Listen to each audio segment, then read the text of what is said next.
Hey, Jonathan Sellers, CEO and founder of Spark Outbound here, and welcome back to our Spark Outbound Live. Today, we're going to be talking about a concept that we've been working on for the past several months, ways we can improve or change the focus of some of our outbound campaigns to achieve different results. And specifically, what we're going to be talking about is using some outbound tactics to generate inbound results. So we know that a lot of people are focused on inbound marketing and content creation. And so we want to shift some of the focus of how maybe you approach distributing your content, and or if you are doing outbound, but maybe you're not as happy with some of the results, some tweaks you can make to your outbound campaigns to drive better conversations with prospects and leads. And so I just want to take a step back to say, on our channel, we always are talking about things related to lead generation, B2B, sales enablement, prospecting, um, occasionally digital advertising, outreach, anything in the world of B2B lead generation generally. And if you're interested in those topics, we'd love for you to subscribe and click the notification bell on our channel. So every time we go live or post a new video, you'll get a notification. And as always, when we're live or on any of our content, we love any comments or questions that you may want to ask through here. We'll try to get back to you as quickly as we can. And so today, joining me for this conversation, I want to introduce our digital outreach director, Whitney Presley, and our creative director, Howard Campbell. Hey, everybody. They're both going to be, providing some perspectives. I think that will make sense once we go through everything on how you can combine these two um, philosophically different approaches to doing lead generation or business growth strategies, and using some of the same tactics that you would use for either or to really at the end of the day just drive better results and better quality conversations. So I wanted to start off before we jump into some of Whitney and Howard's comments. I wanted to just give a quick overview of the difference between the common thought of the difference between inbound and outbound marketing or lead generation. So inbound is I guess a philosophy that was crafted and I'm pretty sure trademarked by HubSpot. And so um, essentially what that means is you're going to create a lot of content, you're going to distribute that content, you're going to theoretically rank on Google for things that are related to your topics with your content, and then people are going to find that in their research, and they're going to come back to you, and they're going to want to now they're going to be interested in what you do, and they're going to understand it because they've been able to educate themselves through the process, and that's how you're going to get your leads, or that's the primary focus. And so a lot of people who are doing this are content is a huge part of it. So if you're using HubSpot or following their philosophies, uh, it historically that has meant a lot of blog posts or a lot of web page content, and then obviously lots of people now are doing a lot of video content, and all of it with the purpose that people want to essentially do their research and buy, right? They don't want to be sold, they want to buy. They want to be able to find it and figure out what's best for them on their own, and there's a lot of validity to that. But that's the overall concept. In the outbound world, then this is your traditional sales strategies and philosophies where you're doing outbound sales activities. You are doing cold calling, outreach via email or LinkedIn or some other channel like that. Um, and at the end of the day, you're saying, I know who my audience is. I'm going to go directly to my audience, and I'm going to start the conversation with them, and then that's going to lead us to having conversations around doing business together. So it is fundamentally different from the core. Inbound is you're positioning yourself out here and people are going to come to you. Outbound is I know who I need to contact and I'm going to go to them. So what we have found, and let me just point one other thing about inbound. So the dream of inbound is that you're going to rank on Google for things that people, or whatever search engine, YouTube, Bing, whatever it is, you're going to be found. So people are looking for what you do. They're going to find you because you're there.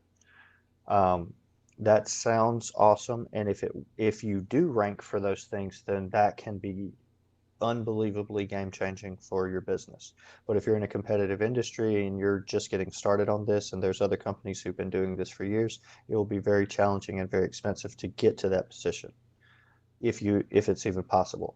So, um, what do you do in that case? Well, typically you're doing paid distribution of your content. So you're taking these content pieces you have and you're running them on Facebook ads, or you're running them through like native advertising platforms like Taboola or um, Outbrain or something like that, or LinkedIn ads, Google ads, whatever the case may be. You're essentially paying to get in front of the people that are looking for what you're looking for. So that can also be fairly costly. But at the end of the day, the key to inbound is content distribution. So people seeing and engaging with your content, which then leads them to understand you, trust you, and then now they want to speak to you.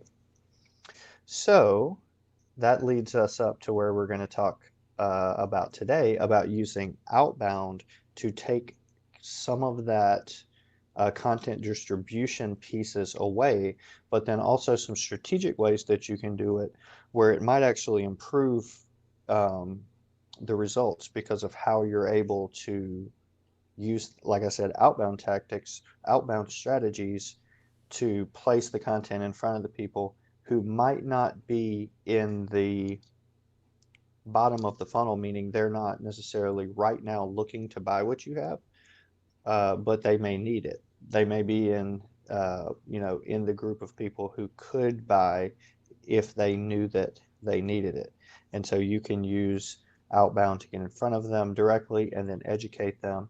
They educate themselves, and then now that opens the door for you.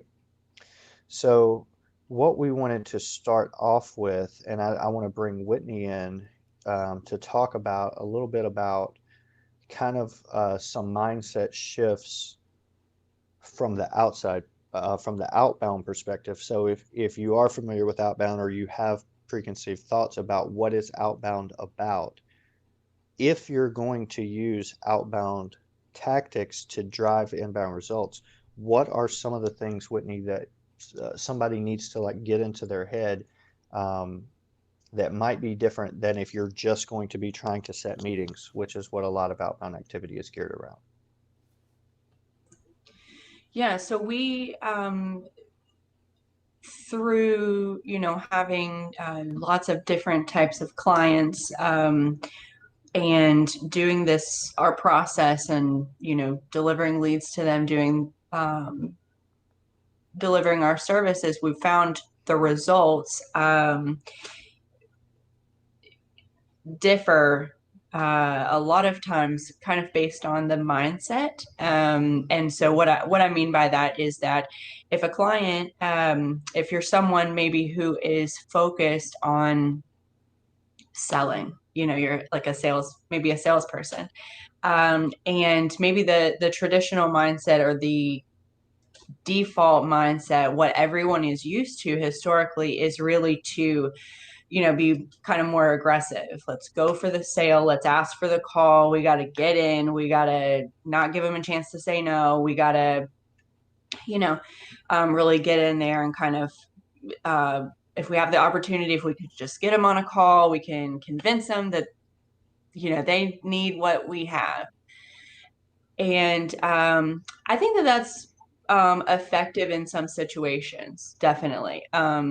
But what we It's effective for those people who maybe are looking now, right? But they didn't, but now you got in front of them at the right time. So it's like it's effective to that small percentage of people that's in the right time frame, I Yeah, think. Yeah. Um, but I think you bring up a good point is that only a very small percentage normally of your audience is ready to buy, is like just ready to sign. And so what we're trying to help our clients to do is kind of shift uh, in us and our clients into the mindset of building relationships, building customer relationships, and we help them to do that by doing it at scale. So, maybe traditionally it's like in order to get that conversational, that really genuine conversational, um, rapport and outreach relationship uh, with the person, the prospect, you would have to do that, manually. You have to do that one at a time. Do a lot of research into that person. But basically, some of the things that we are trying to, again, our mindset to shift into now is that um, we want to get away from, again, the kind of, or maybe even supplement. So we do, the kind of more aggressive sales for people who want that. But we really believe in, you know, ethical, genuine, um, personable marketing, outreach. And so things like we want to have a shift in mindset to long term versus short term. Um, the focus being on stronger relationships, it's more to manage in the beginning, because you're sort of outreaching to all of these different people. But um, what it gets you in the long term, again, is the stronger relationships. You're building rapport, establishing you and your brand's credibility.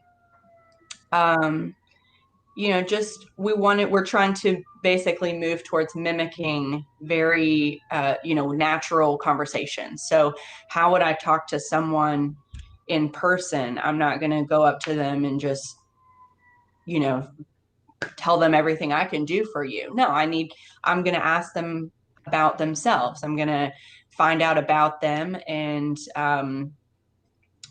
try to engage them. And then from that conversation, it is determined, are they a good fit? Are they ready? Do they need, maybe they aren't in your wheelhouse or something, but all of those things, all of those results come from the engagement. So basically, or ultimately, our goal is building relationships at scale, um, but doing it in a very genuine, um, relationship focused, person centered way. Instead of how can I sell to this person, it's what does this person need, in their timeline, where are they at in their timeline, or what do they need to get their goals done, and can I provide that? So it's a very stark mindset shift. Yeah, because I think most people, the philosophy is, so I'm thinking outreach, right? So I'm thinking outbound, especially written outbound. So emails or LinkedIn, for instance. People are in the mass, the mass of the people who are doing this are out here pitching, right? So they craft up a pitch and they keep rewriting the pitch to think about how can I say what I do in such a magical way that people are going to want to have a meeting with me, right? But the vast majority of the times, even if you do that and you do and you hit the timing mechanism, so you show up in front of the person that is in need right now, um, your pitch it's still just a short message. So even if you're pitching and you're making it sound so amazing, it's so wonderful what you do or what your product does. At the end of the day, you're going to have to get on a call with that person and you're going to have to explain everything anyway. And then at that point, then they're going to now understand what it is, and um, maybe it's a fit, maybe it's not. So I think the I like the phrase building relationships at scale rather than going through a pitch. Maybe maybe if you think through, I guess, this perspective. So if you do a qualification call or a discovery call with prospects, what are the things that you need to know if this person can even be your client or can be your customer or is a fit to buy from you? Would it make more sense to start the relationship just finding that out versus trying to pitch your product to even know if you should pitch your product or service? Um, and so that's kind of the core of the philosophy. And then from there, it definitely becomes how do we be a human? How do we build the relationship? And as Whitney said, build credibility for ourselves and our company and build authority. Um, and then do that at scale. And so it definitely requires some strategy and some, potentially technology, but it demands consistency to be able to be successful. But over a period of time, I think that's really good. Just the philosophy of building the relationship versus building leads or focusing on leads. And if your approach is I'm gonna contact this person 3 times, and if they either don't respond or they say they're not interested, then I'm done. Then think about how much money, time, and energy you are wasting in the course of a year. Think about how much money, time, and energy you're wasting in the course of 5 years. It is significant. So if you can be more strategic, you can take those people who are interested now. They're going to see what you're, they're if they're interested and in need now, the approach you should take should uncover that, and then you should be able to have a call with that person in the short term. But if they're not, to just give up on that person or to like rely on you keeping up with that, and then you're going to come back and then touch base with that person. I see it over and over again, hundreds of times. It does not happen. Very few people, the tiny percent of people who are just killing it, honestly, are the only people who are doing that.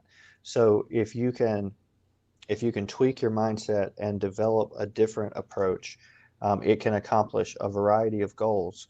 But the bigger goal when focusing on outbound for inbound, in addition to building the relationship through this process, the next thing we're going to talk about, and I'm going to bring Howard in for this, is going to be talking about what as you're building that relationship, what are you giving to these people? How are you driving these conversations in a way that it's of value, it's worth it for the person to have a conversation with you, and it's not that they're like, oh, here's this person trying to sell me something again, right? So a big part of that and a big part of inbound is getting people to your content. So Howard, like, can we just kind of give a rundown to everybody about the different types of content that could be used when we're talking about a whole year of, like, if we're just approaching this as a year, right? And we're saying, like, what would we be showing to people over 12 months? What are some ideas people could have? And you probably, especially if you're doing inbound, you already have most all of this stuff. But even if not, you probably have some of these pieces that can be mixed into the conversations. But one thing I was thinking we could that could be done is something that we're doing right now. One of the things is definitely like instead of just saying, "Oh, okay, we're just gonna post something on social media," come up with a content plan, right? Excuse me. So you come up with a content plan, something that you're going to combine your blogs, your videos, your case studies, your news articles, and anything else that will provide value to what you can to value not only to the clients or your prospects, but just value in general. Because some people just don't want to be sold to, right? Jonathan spoke about this a little bit earlier. It's just like somebody's like, oh well, buy my stuff, buy my stuff, buy my stuff, buy my stuff, right? I mean, at some time it's going to get old, and people are going to just tune you out and go, "Oh, here he comes again, or here she comes again, telling me to buy their stuff, buy their stuff, buy their stuff." And the thing is that you want to actually provide value, and so you provide the value to build a relationship, and to use it to start a rapport with a prospect, and then hopefully and then with what's the name with the items that you can provide to them, then they will become a client. But you don't want to just sit there and just be like, buy my stuff, buy my stuff, buy my stuff. Like I said, it gets old, and usually it's and like I said, if you're doing this, 80 to 90% of your messaging should provide value, right? While 20 to 10% should just be promotional. So make like you say, if you're sitting here trying to sell, want to gain a turn that prospect into a client, give instead of trying to take, right? Give them helpful information. Show things that not only what you can do for them, but also what just stuff that they can utilize that can be beneficial to them.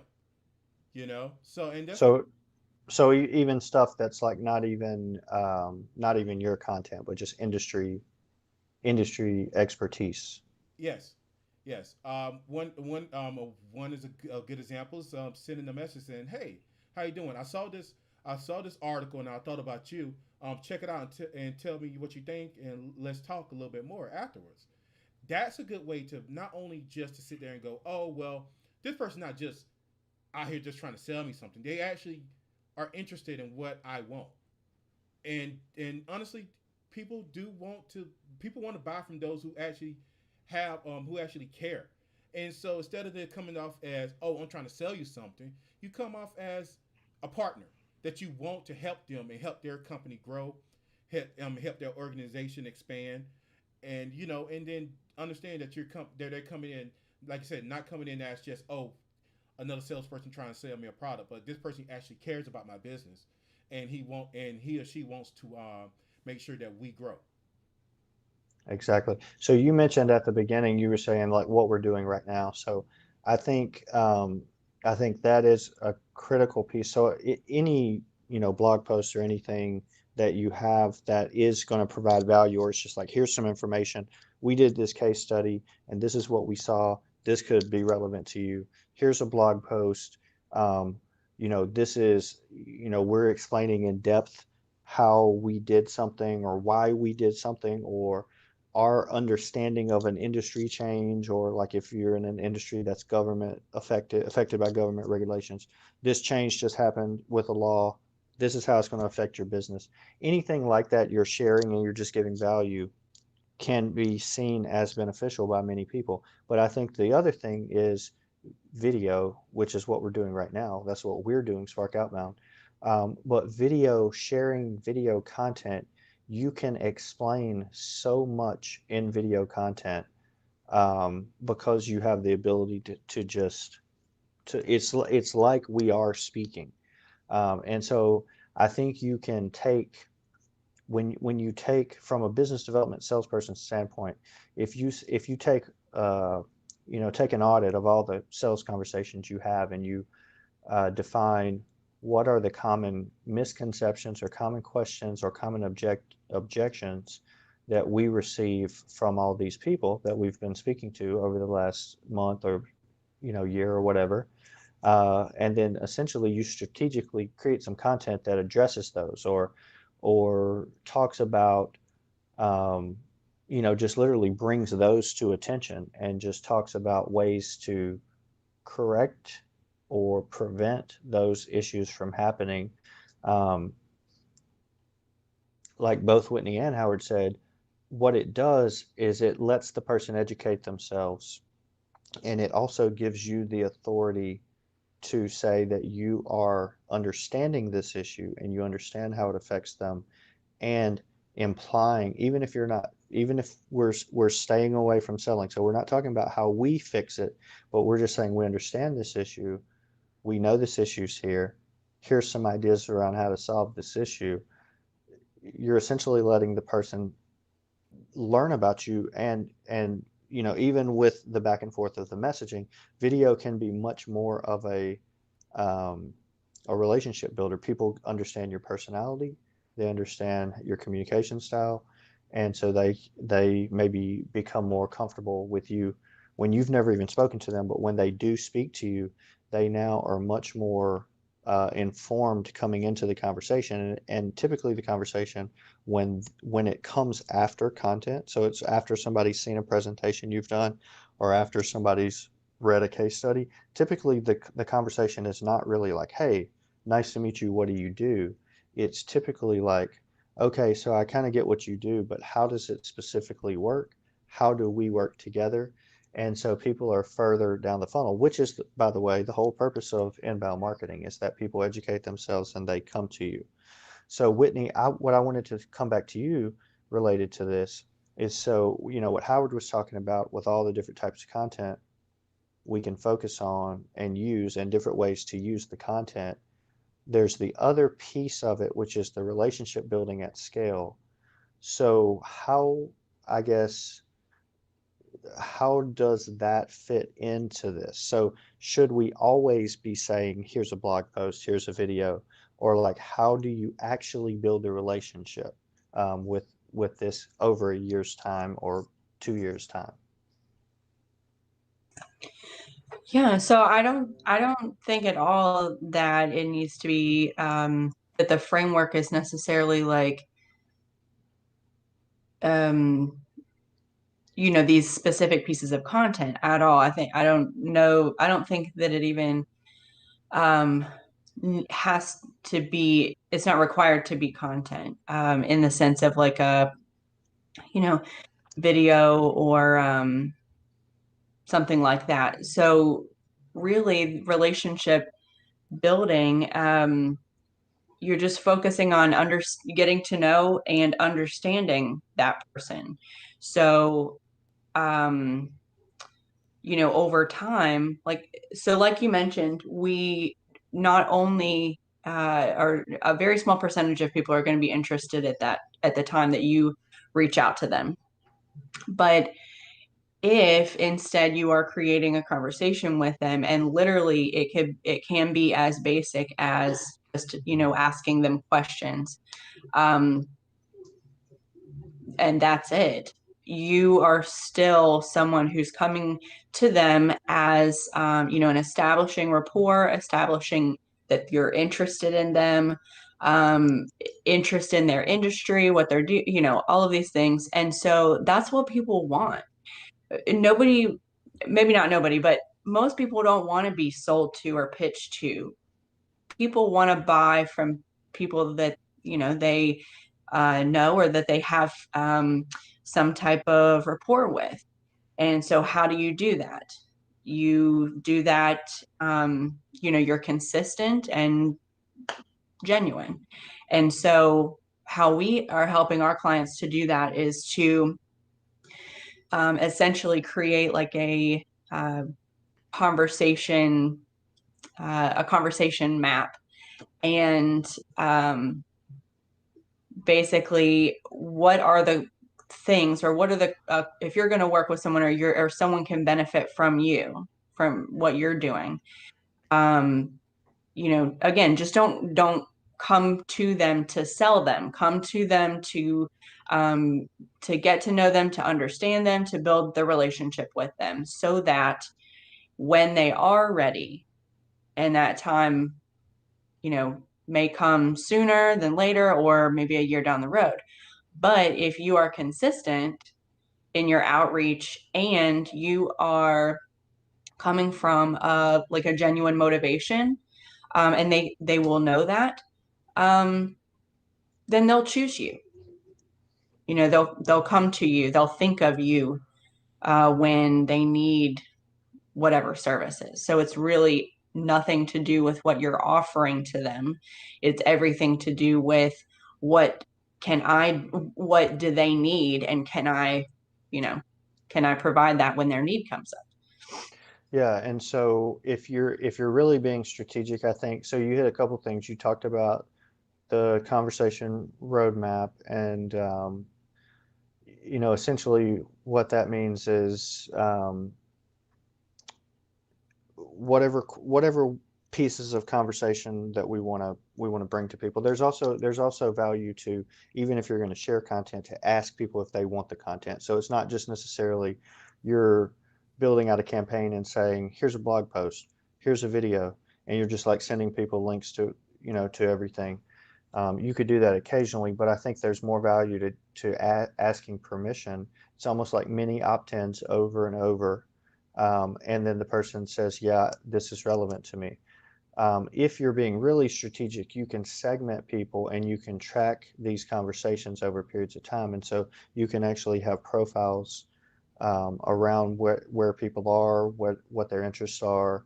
And so, for instance, if you know somebody prefers video content, you could essentially have a segment of your audience that prefers video content, where when you do come out with something new that you post on your YouTube or Vimeo or whatever, that you're going to go and you're going to make sure that those people are the first people that you reach out to get them to view your video. Same thing if people, you have case studies and you have people that really like the case study and gave you feedback on the case studies.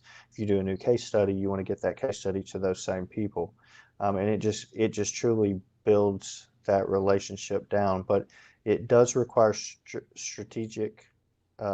steps, strategic planning into how you're going to do that and how you're going to segment and keep track of that. um, and then also just generally uh, managing it. So you have to have some type of technology or process in place that's going to help you manage it, or a team in place to help you manage it, which is what we do um, for clients. And so say now we are there. So here we are. We have this plan. We know the type of things we want to get in front of people over the course of a year.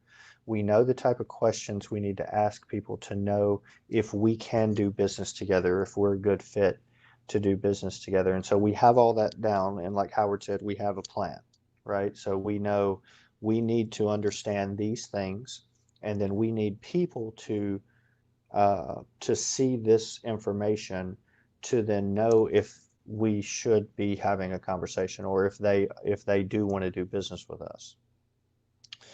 So then there's kind of some next level things as you implement that. So you have your audience, you're connecting with them on LinkedIn, you're sending them this information, you're emailing them, you're trying to open the door for these conversations and then sending them this information.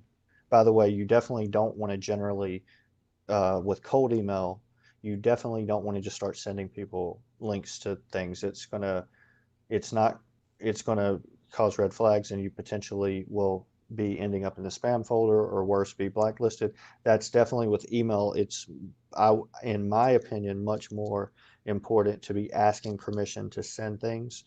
Um, and then once again, it's a little bit different than the shift of, hey, this is who we are, this is how we can help you. Do we want to have a call?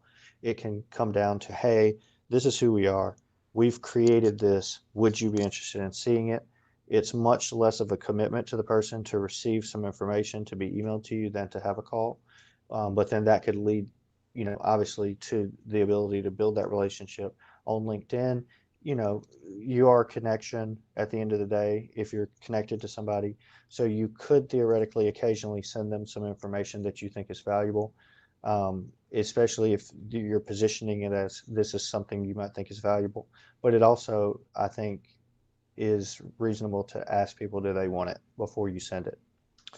Um, so anyway, but once you put this in place, there's a couple other things that you can do to really maximize the impact of this, using technology and with a strategic approach. One of them I want to throw back to Howard because it's related to digital advertising.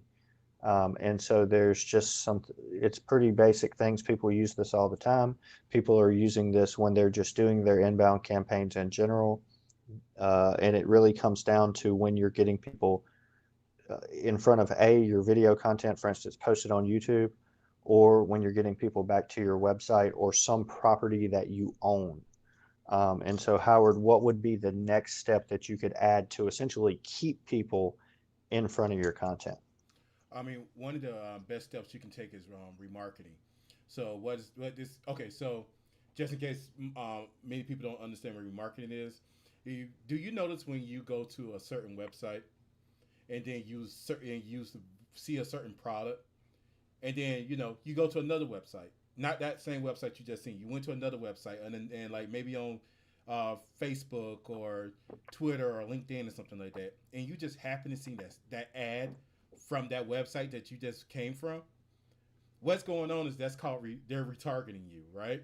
So what happened is that they fired off a pixel. The pixel says, "Hey, this person visited the site," and so they're going to the retargeting basically is basically like a top of mind type of mechanism that's being used to keep your message in front of them, right? And because the message is being kept in front because the message is being kept in front of them, you're just going to keep reminding them, hey, you had this conversation, hey, you was interested in this or something like that. And there's some studies that shows that a person will act on something after they've been exposed to it 7 to 9 times, right?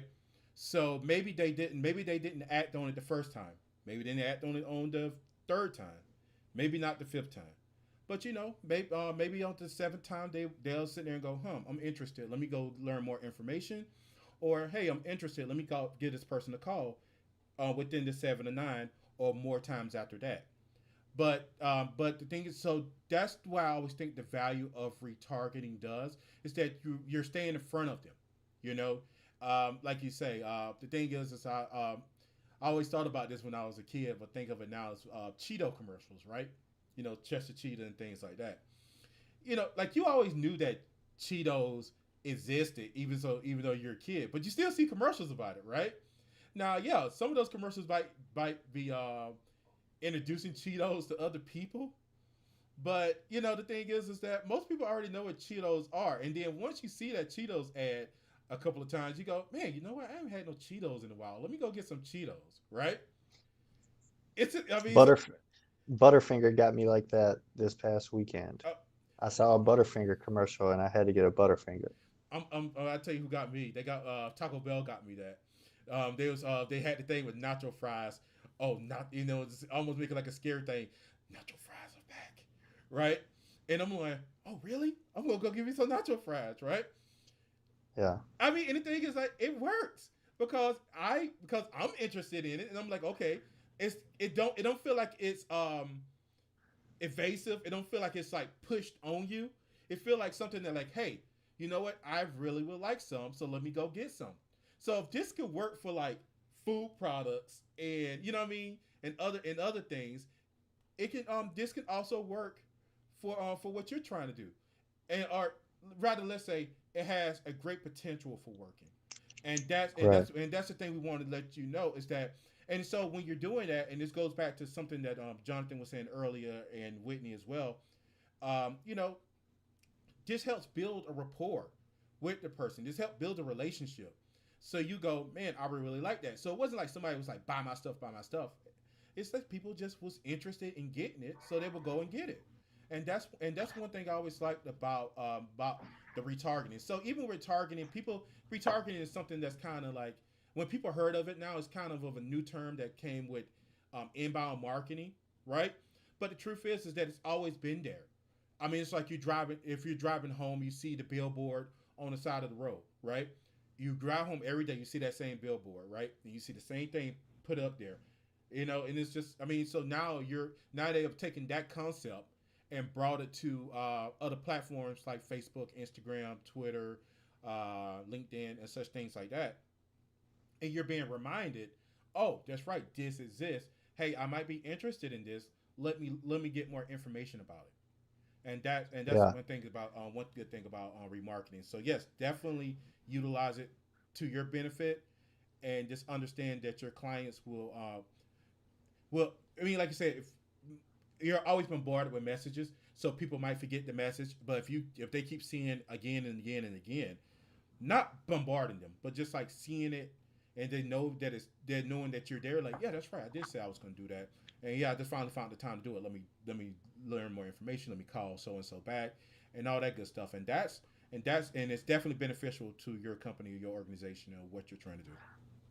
Yeah, and it's also, so two other things is you can also use this, it's still with the 80/20 rule, or however you want to look at it. You can continue the narrative, so you can strategically, even not, it's not necessarily that you now got somebody to your site through sharing content with them through outreach, and they came to your site, and so now you're selling them with retargeting ads. It can just be more content. So like you could be like furthering your story to that person and building that relationship through now paid channels on other places on Facebook and wherever they may see it. And then the other piece to keep in mind here, I think that's really important for a lot of people is when you look at cost of ads. So typically you're going to see a lower cost for retargeting ads than if you were just targeting your audience. So for Facebook ads, as an example, if you go and you use Facebook's audience targeting capabilities and you build your audience and you say, this is who I need to reach, it's typically going to be more expensive to reach that audience than it will be to retarget to the people who've engaged with you, so who have been to your site, who've engaged with your videos. And you can, so essentially you can do the retargeting with a much smaller budget overall than you could if you were just going to say, this, my method is to get in front of the audience on Facebook or on LinkedIn or whatever the case may be. So that's a huge benefit from a lot of people's perspective. Obviously, less money, uh, but it also just really, at the core of it, should be viewed as a way to continue breaking down and informing people and building the relationship, with just different pieces of your message and different pieces of value that you can add. And then you can also retarget in layers. So the first piece of retargeting content you send could be value add. The next piece of content could be, maybe, I'm just, strategizing at live here, but it could be to a webinar or some piece of interactive content that you want to actually start building the relationship with the person.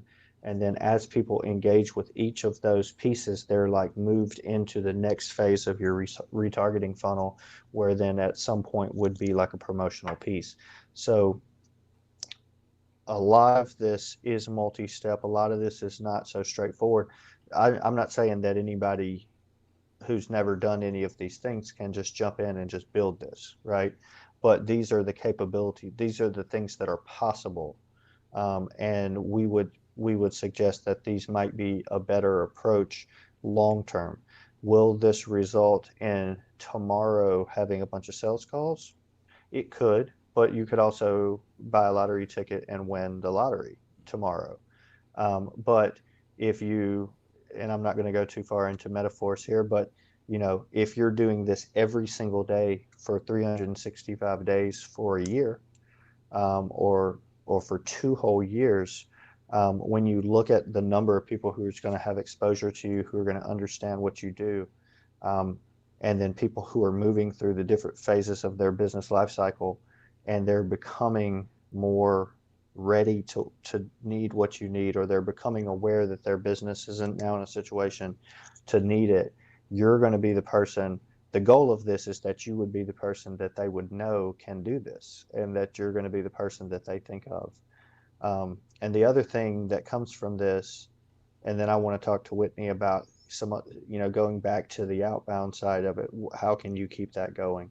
But the other thing is, don't deny the effect of referral relationships. So there can certainly be people who are you're building this relationship that actually never need you. They never need what you offer, but they know people who do. And so, in just networking in general, people are always asking other people who they think may be able to help, or maybe know somebody. Can you introduce me to somebody? So there's that as well, and that does happen. That just happened to us 2 days ago. We received a completely we never even thought that we would receive this referral, but it came up and we immediately landed a client who was in immediate need, right? And that was their situation. We had no way of contacting this person. We never contacted this person, but they had an immediate need. They went to somebody who we do know and said, I have an immediate need, and the door was open to us. And obviously that is clearly how referrals work every day for lots of businesses. But you know, could the content or explaining what you do reveal that? Well, yeah, because we had shared content to the person that made the referral. They understood something that we can do to help this person, and that's why they were the first person to think about it. We also cannot, in my mind, the person who made the referral to us, I don't think there's anything we can do for that person with our core services. What the business they're in does not fit what we do. But once again, they knew from our content what we do, and they came to us for their contact. So, Whitney, when we're thinking about building out the longer term vision and keeping this going, I know you mentioned the roadmap, but just I guess maybe could we wrap up on just talking about a little bit about that? Like, what does that strategy look like? I know you've really kind of covered it at a higher level, but just specifically talking about the long-term approach of uh, of of the outbound piece of this.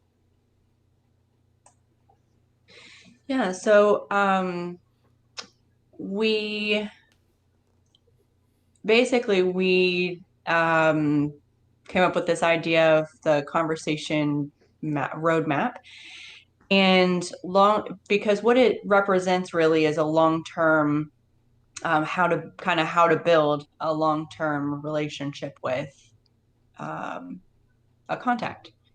And so what we've done from our side is, and for our clients, is basically to um, help them build their conversation. So what qualifying questions do you ask? Um, what like we've discussed content, different types of content, different types of follow-up questions, things like that. But it's really, as you mentioned, strategy. It's we've spent a lot of time as a team to learn these things and to put everything together in order to produce what we do. Um, but long term, in order to be successful at this, in order to be successful at building rapport and what we're talking about, it has to be from you, again, being genuine in your approach and person centered and also consistent. And so how does someone um,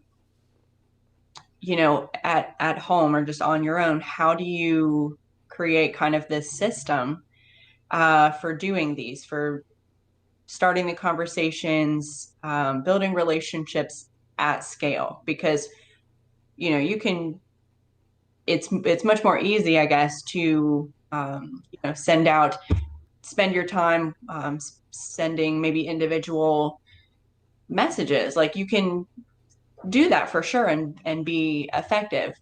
But I think we are trying to help someone who is looking to grow, like with the focus of that, this year is a new opportunity, and we're in the position that um, we're ready to grow. So we have our, every thing in place, everything's going well, but we need to grow. How do we do that individual, contact, individual relationship building, but how do you do that at scale? And so, long story short, that's really what we've spent um, our whole time really creating and evolving to this point.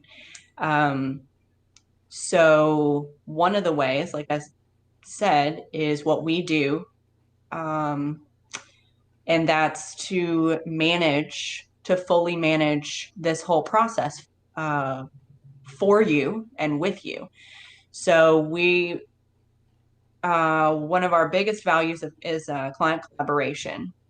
And so we work with you to, cultivate these type of questions, and kind of visualize this roadmap with you.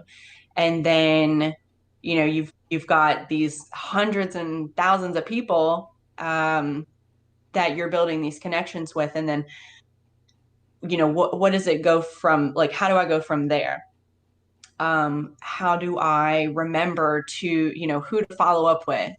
How do I remember who to contact, who prefers visual content, who resonates more with blog posts?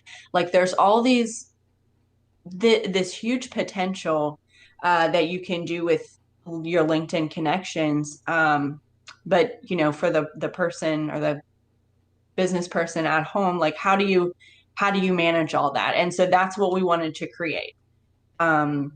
That's what we help our clients to do. And like I said, building relationships at scale. So remember all those follow-ups and remembering who prefers what, and kind of keeping track of all those contact profiles or personas.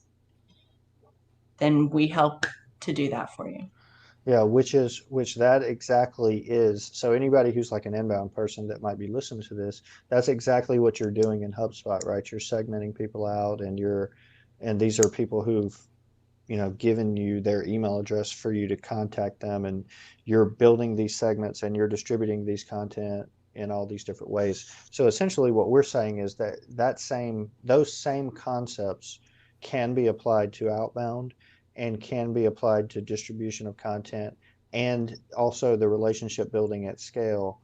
Um, and this is something that's happening thanks to the opportunity given by, for instance, LinkedIn. Um, Getting the, you can start the door with this, you can open the door with this with email outreach or phone based cold calling outreach, things like that. But really where you can take this really long term next level approach, where the person essentially opted in at the core by being a connection to you on LinkedIn.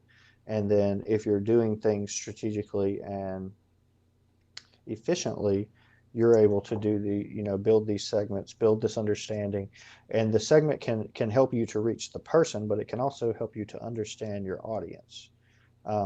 So essentially, just to wrap this all up as a concept, you know, reiterating, using outbound tactics to drive inbound results. A lot of what we just talked about in the conversation overlaps.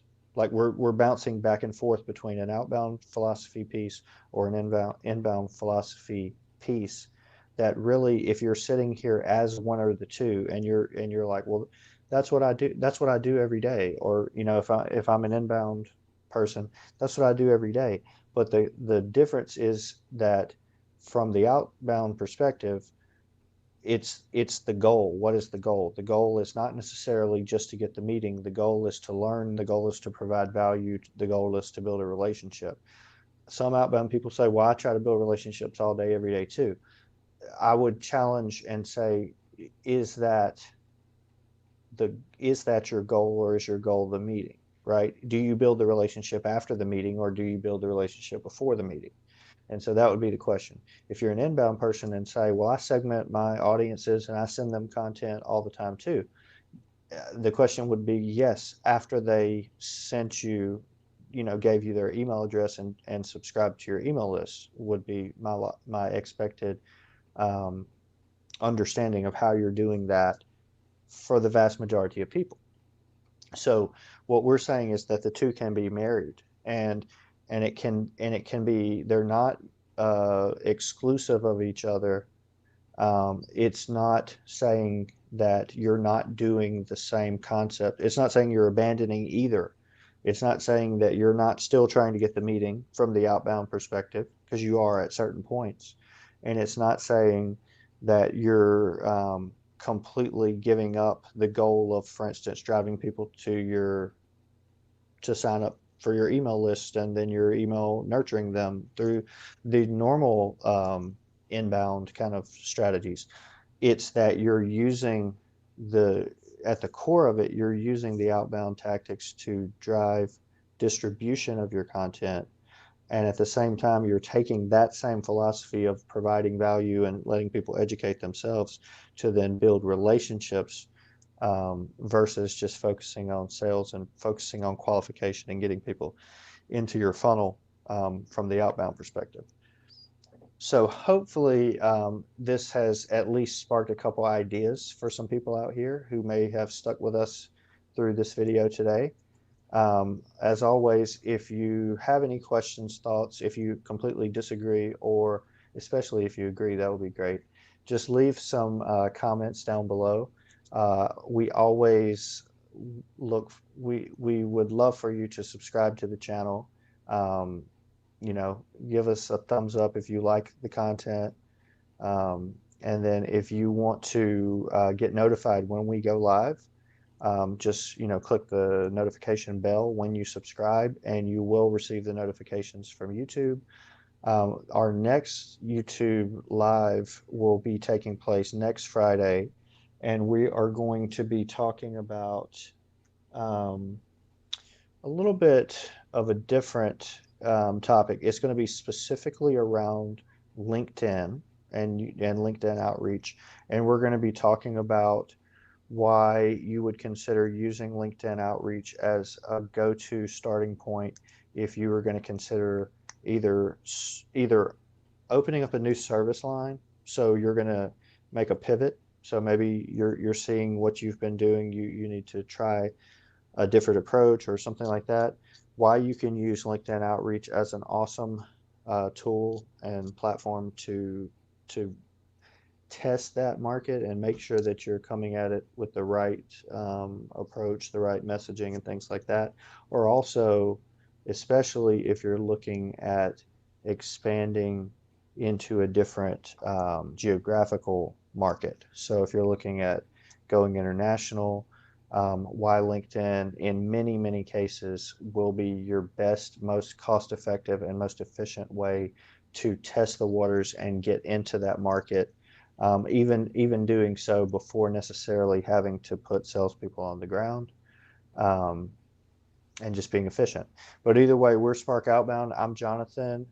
Today we had Whitney and Howard on as well, and we're super excited. We Thanks for watching, and don't forget to subscribe and click that bell. And otherwise, we will see you next week. See ya.